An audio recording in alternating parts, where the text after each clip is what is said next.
Cincinnati. Everyone's talking about Cincinnati going to the Super Bowl. Is Cincinnati one and done if Lamar Jackson plays Sunday night? No, Cincinnati gonna beat Baltimore. Gee, listen, I would love to embellish you. And obviously, if Lamar Jackson is back and able to be Lamar Jackson, the Baltimore Ravens have much more of a chance at upsetting. This the NFL. Like, we can't just throw everything out. He's that dynamic when it comes to game-changing type plays and making defenses play you differently. But Cincinnati is a better team with Lamar on the field. But here's the thing, too. Like, we'll have an overall arching conversation on this. But when it comes to these playoffs, and Lamar has been out 5 weeks, and I know what's happening in Cincy right now. They got some offensive line guys that's injured, which is may be a big issue for them going forward. Joe Burrow has been getting the ball out fast. You look at the talent on the outside. But here, let's be clear. The Baltimore Ravens have no chance without Lamar Jackson. Mm-hmm. And with Lamar Jackson, I still wouldn't pick them to beat the Cincinnati Bengals, even though that defense has stepped up a little bit. This is much more of a conversation to come about a lot of ramifications on this particular situation, though. Absolutely. I mean, contractually, and we all understand what that's all about. And look, if you were an advisor, if Lamar Jackson were to call you up and say, hey, Domonique, what should I do here? My knee hurts. I could probably play. I'm just putting, I don't know exactly what the status of his knee is, of course.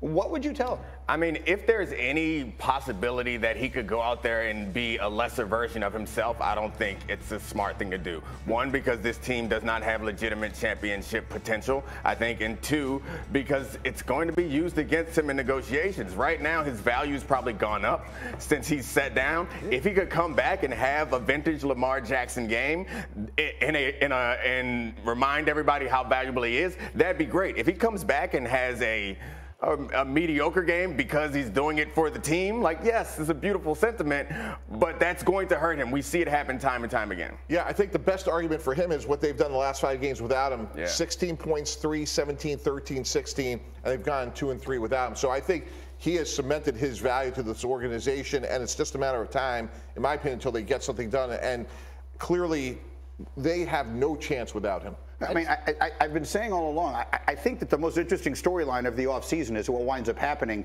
with this. Are we living in a world where Lamar Jackson is on the franchise tag in Baltimore next year? I think that's the most likely situation. I mean, unless he decides he wants out and asks them to trade him. I don't know, I don't know how bad the situation is going to get between him and the team. Are we living in a world where he could be the quarterback of the Jets next year? I mean, someone just tell me the answer to this question. I don't think it's crazy. But Zach Wilson's going to make life tough on him. Don't start with me. Great, we just made Justin Fields available. Isn't that good enough? I'm extremely fragile. Don't start with Chicago. Me. All right, you know what? That is the perfect segue to a segment in which Domonique explains the things about which he gives zero Fox. Let's make our way over there for Zero Fox Given. These are some of the moments from this past weekend in the NFL that Domonique thought stood out most to him. Neek, take it away. Oh, I'm glad Zero Fox is alive for another week. Lucky me. But let's go to the Titans field goal attempt. That's the first one where the referee, Alex Moore, he's like, you think that you're going to get a practice snap, hold, and kick? No! The first blocked field goal by our referee, Alex, did a great job. Look at that spring into action. Explosive. He must have played in college or something, high school. Look at that playing. Eyes, block point. All my special teams coaches would appreciate that. And then a little trash talk on the way back. Take that. You ain't getting no kicks off on me. No cheating around here, Mr. Stonehouse. I appreciate that. Who we got next? Joe Burrow. Joe Burrow. Oh, Joe Burrow's whole existence is about not caring very much about what you think. Here's a no-look pass. Obviously, we love it when Mahomes does it. We love it when Stafford does it. But Joe Burrow does it so incredibly well right here. But that's not the best part. The sound after the game is the best part that shows that Joe Burrow truly gives Zero Fox. Yeah, they asked him about what the championship window is in Cincinnati. Listen to this. Window's my whole career, and everybody that we have in that locker room, all the coaches we have, things are going to change year to year, but our window's always open. The confidence. Well, first of all, excellent job setting it up right there, Greedy. Also, second of all, the confidence for him just to carry that around. And also, the most impressive part is that none of us are looking at him like that's a dumb thing to say. Right. We're all like, that's awesome. I would run through a wall. He made me want to go play for him. All right, one more, last one. Sewell. Game's on the line. Lions call a trick play. Obviously, that's a little bit gutsy, but watch Penei Sewell. The athleticism of a man this big to get downfield. This is a tribute to my man Jeff Saturday. Penei, get hype. Sneak a pancake in here. Just watching him move. I know the pancake is impressive. We all love that, but watching a man this size move in the open field is incredibly impressive. This team is on the ascent. I love their win this weekend, and it's all going to be on the back of that Penei Sewell guy. Detroit is the team that if they had somehow gotten in, I think we'd be talking about none of the big teams in the NFC want to play. Marcus, final word.